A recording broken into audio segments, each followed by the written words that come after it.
네, 안녕하십니까. 신지식인 정인태입니다. 저는 국립 한국복지대학교 특임교수를 역임했습니다. 네, 폭력 13만 940건, 강력 범죄 9,228건이 분노 조절 장애 범죄다라는 것입니다. 요즘에 우리 사회에서 이 분노 조절 장애로 인한 범죄들이 굉장히 많이 일어나고 있어요. 이거 아주 심각한 문제인데요. 이 상황 한번 보도록 하겠습니다. 욱하는 분노조절장애 범죄 범행 동기 중 최다, 환자도 확 늘었다, 이렇게 얘기를 하고 있어요. 네, 그래서 강력 범죄 중 분노조절장애 범죄가 최다, 가장 많다라는 거죠. 너무 흔해져 겁나는 분노조절장애 해법 있나, 네, 이러한 기사들이 많이 나오고 있습니다. 그래서 이 강력 범죄 중에 분노 조절 장애가 많이 나오고 있는데, 평소 나를 무시한다라는 이유로 흉기로 지인을 찌르는 그러한 사례들, 또 돈을 많이 벌지 못한다고 무시한 사람을 향해서 흉기를 휘두른 사건들, 또는 운전 중에 시비를 붙어 가지고 수차례 폭행을 한 그러한 사건들, 뭐 굉장히 많죠. 애인 간에도 뭐 서로 싸우다가 흉기를 던져갖고 죽이는 사건들, 이러한 사건들이 2020년에 보면은 강력범죄가 26,971건이었는데, 이 중에서 분노조절장애로 인해서 우발적으로 인한 범행이 9,228건이었다. 그리고 폭력범죄가 31만 3,990건이었는데, 이 우발적 범행이 13만 940건이었다. 이렇게 얘기를 하고 있습니다.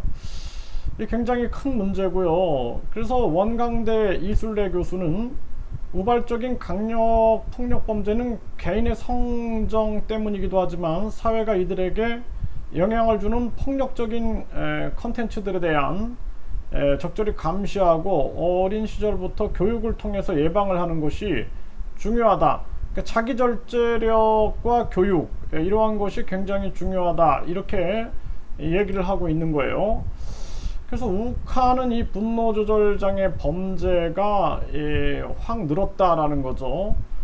그래서 뭐 지하철에서 60대 어르신을 폭행한 그 20대 이 사건도 보면은 나중에는 또 이렇게 반성을 하는 경우가 많아요. 내가 왜 그랬는지 모르겠다. 그리고 배우자에게 흉기를 휘두른 혐의, 이런 게 아주 분노 조절 장애, 이게 굉장히 이게 심각한 문제다. 그래서 이 극단적인 선택이 자신에게 해를 끼치는 행위라는 것을 알아야 된다라는 거거든요. 그리고 이 부분은 사실 그 심리적인 치료가 필요하다라는 거예요. 그래서 이 과도한 스트레스 또는 정신적 충격 등으로 호르몬 분비 및 감정 조절과 관련된 뇌 영역에 이상이 생기면 조절을 못할 수가 있게 되는 거죠. 그래서 특히나 이제 이 전두엽에서 편도체가 느낀 감정을 조절하는데 스트레스가 쌓여 전두엽이 정상적으로 기능하지 못하면 분노 조절 장애 등이 나타난다는 거예요. 그래서 우리가 이쪽에 측두엽이라 그러고, 이 뒤를 후두엽이라 그러고, 이 머리 위쪽에 두정엽이라 그러고, 요 앞을 전두엽이라 그러는데, 이 전두엽 중에서도 전전두엽, 우리 눈썹 위쪽부터 해서 이 전전두엽이 우리가 심리를 조절할 때 이 기능을 하게 되는 거예요. 변형계에서 감정이 만들어지게 되면은 이 감정을 인식하고 조절하고 이런 것들을 담당하고 있는 건데, 이러한 뇌 기능이 떨어지게 되는 거예요. 과도한 스트레스라든지 과로라든지 계속된 부정적 정서라든지 불안이라든지 우울이라든지 이런 것들이 만들어지게 되면은 이러한 문제가 생길 수가 있는 거죠. 아주 심각한 문제다라는 거죠. 그래서 습관처럼 화를 내기도 하고, 사소한 일에 화를 내기도 하고, 네, 상대방의 연령, 기분, 상황 등을 고려하지 않고 거친 말과 폭력을 행사하고 잘 흥분하고 화를 내고 뭐 이러한 모습들, 잘못을 다른 사람들에게 돌리거나 화내거나 무시당하는 기분이 들고 억울하다는 생각이 자주 들기도 하고, 인정받지 못하면 화가 나고 다른 사람의 잘못을 넘기지 못하고 항상 마찰을 겪는 경우, 이러한 경우도 나타나게 되는 거죠. 참 이거 심각한 문제가 아닐 수가 없습니다. 네, 그래서 이 전전두엽이 제어할 수 없을 정도로 분노가 누적되면 폭발할 수밖에 없다라는 거예요. 실제 평소에 화를 내지 않던 사람이 갑자기 심하게 화를 내고 폭력적인 성향을 드러내는 경우도 있죠. 그래서 이 스트레스 해소 방법, 또 뭐 우리가 인정될 수 있는 그러한 방식으로 자신의 화를 풀 수 있는 방법, 뭐 운동 같은 게 좋겠죠. 이러한 부분들이 필요하고, 이 아주 심한 경우에는 감정 기복과 충동을 조절하는 약물 치료, 이게 아주 뭐 도저히 내가 다른 사람한테 피해를 준다 이럴 때는 약물 치료가 필요한 거고, 감정 조절 훈련, 치료 등이 필요하다라는 거죠. 그래서 자기가 분노하는 모습을 인지하고 언어로 분노를 푸는 그러한 노력, 또는 운동, 이러한 노력이 필요하겠죠. 네, 이런 부분들, 뭐 저도 이제 그 많은 이 어린이들의 이러한 문제들을 살펴보게 되면은 한 만 3세가 넘어가게 되면은 그 인간의 감정을 조절할 수 있는 능력이 발달이 되게 되는데요. 근데 이 인간의 감정이 발달이 되는 감정 조절을 발달을 시키는 이러한 부분들은 성인이 돼서도 계속 진행이 됩니다. 그래서 우리가 소위 말하는 ADHD, 주의력 결함 과잉행동장애 같은 경우에도 성인 ADHD에서 주의력이 결함돼 가지고 뭐 행동을 조절 못한다든지 언어를 좀 잘 조절하지 못한다든지 또는 주의 집중을 잘 못한다든지 이런 게 나타나는데, 나중에 보면은 감정 조절을 잘 못하는 경우가 성인에서도 많이 나타납니다. 제가 강의를 할 때 한 학생이 굉장히 열심히 하는 학생인데 분노를 못 참아가지고 수업 시간에 막 다 죽여버린다, 가만 안 둔다, 다 어떻게 어디를 잘라버린다, 막 되게 심한 욕을 막 해요. 저 깜짝 놀랐거든요. 나중에는 막 선생님 잘못했습니다, 막 그래요. 제가 왜 그랬는지 저도 잘 모르겠습니다.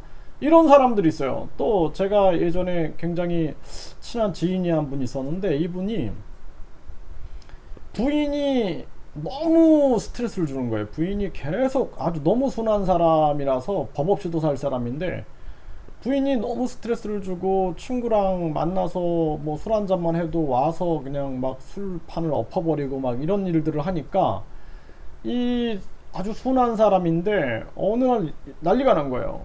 빨리 좀 저한테 와달라고 그 부인이 연락을 했어요. 그래서 왜 그러시냐 그랬더니 뭐 난리가 났다고. 그래서 가보니까 누구도 못 말리는 거예요. 이분을 막 저 장롱도 엎어버리고 화분도 다 깨버리고 뭐 모든 집안에 있는 물건들을 다 깨버리고 있는 거예요, 이분이. 근데 누구도 그걸 말릴 수가 없는 거예요.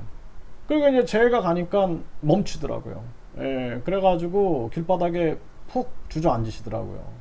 그래서 제가 이제 물어봤죠. 왜 그러셨냐 그랬더니 도저히 참을 수가 없었다고. 그래가지고 이제 같이 이제 산에 올라가가지고 등산을 하면서 많은 얘기들을 했는데, 그게 이제 뭐냐면은 결국에는 쌓인 거예요, 쌓인 거. 스트레스가 막 쌓이고 이제 나중에는 도저히 감당이 안 되는 거죠, 뇌가. 그래서 우리가 중요한 부분들이 뭐냐면은, 핵심은 유아기 때 충분히 놀아야 되는 거예요. 영상 매체가 아니라 사람과 직접 어울려 갖고 마구 뛰어놀아야 됩니다. 그래야지 감정 조절의 뇌가 발달이 돼. 근데 이 감정 조절의 뇌라고 말하기보다는 전뇌가 발달이 되는 거예요, 전뇌가.